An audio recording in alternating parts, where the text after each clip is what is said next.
Operation सिंदूर में भारत के हाथों शर्मनाक हार के बाद पाकिस्तान झूठे प्रचार में जुटा है। जाने कैसे चीन की सेना की 2019 की तस्वीर को भारत पर हमले के रूप में दिखाया गया। भारत के हाथों पिटने के बाद पाकिस्तान की हालत खिसियानी बिल्ली की तरह हो गई है। 13 मिलिट्री ठिकानों को बर्बाद करने के बावजूद पहले असीम मुनीर को फील्ड मार्शल की रैंक दी और अब भारत पर झूठे हमलों की कहानी गढ़ने के लिए चीन की रॉकेट फोर्स की तस्वीर को पेश कर दिया है। असीम मुनीर को फील्ड मार्शल की रैंक देने के उपलक्ष्य में आयोजित डिनर के दौरान पाकिस्तानी प्रधानमंत्री शहबाज शरीफ ने एक तस्वीर भेंट स्वरूप दी थी। इस तस्वीर को यह कहकर भेंट किया गया था कि किस तरह पाकिस्तानी सेना की आर्टिलरी ने ऑपरेशन सिंदूर के खिलाफ भारत पर हमला किया था। तस्वीर में एक साथ कई मल्टीपल रॉकेट लॉन्चर सिस्टम को फायरिंग करते दिखाया गया है। रॉकेट के दागने से तस्वीर में आग का गुबार भी दिखाई पड़ रहा है।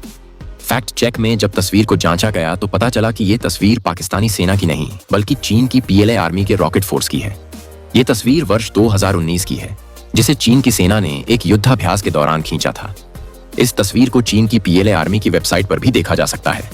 जैसे ही पता चला कि शहबाज शरीफ ने मुनीर को चीन की सेना की वर्ष 2019 की तस्वीर भेंट की है, पाकिस्तान में जबरदस्त मजाक उड़ाया जाने लगा है।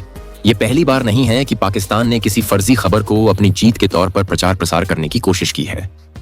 ऑपरेशन सिंदूर के फौरन बाद पाकिस्तानी विदेश मंत्री इसाक डार ने अपने देश की संसद में लंदन के डेली टेलीग्राफ की एक कतरन को दिखाकर भारतीय वायुसेना का उपहास करने की कोशिश की थी, लेकिन पाकिस्तान के ही एक अखबार ने अपने देश के विदेश मंत्री और उप प्रधानमंत्री के झूठ को बेनकाब कर दिया था।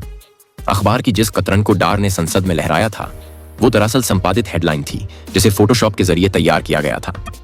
इसी तरह से पाकिस्तानी रक्षा मंत्री ख्वाजा आसिफ ने एक ग्लोबल न्यूज चैनल को इंटरव्यू के दौरान भारत के फाइटर जेट को लेकर किए दावों के समर्थन में सोशल मीडिया का हवाला दे दिया था। यानी भारत के हाथों पिटने के बाद अपनी खींच मिटाने के लिए पाकिस्तानी हुक्मरान किसी भी हद तक फर्जी और बेबुनियाद खबरों का ढिंढोरा पीटने में जुटे हैं।